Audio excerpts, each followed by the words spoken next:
vamos falar. O que eu tenho que falar? Vou falar Com Márcia sobre Não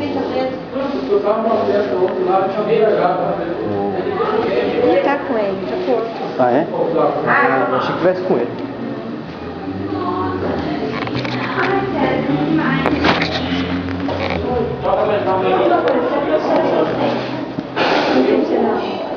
Não, faz 2 anos, estou fazendo faculdade ainda.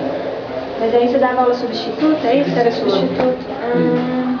Porque já escreveram um monte de abobrinha aí já ou não? Não, você tem quantos anos? Eu, 29. 29, aí já tava deixando de ser mais novo, falaram 26. 26? Pode ser também. Pode ser. Então você está fazendo faculdade ainda? Estou fazendo faculdade. Você está em que ano na faculdade? Era o segundo. Você dava aula de substituir português? Sim. Nas duas escolas? Não, como assim só? Aí no mal atrás? Não, foi uma vez, não, muita vez.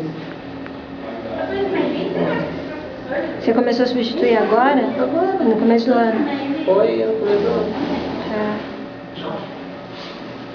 E... Mas eu não estou vendendo, não sei o que estão falando aí, mas não estou vendendo droga para ninguém, não. Muito menos para aluno.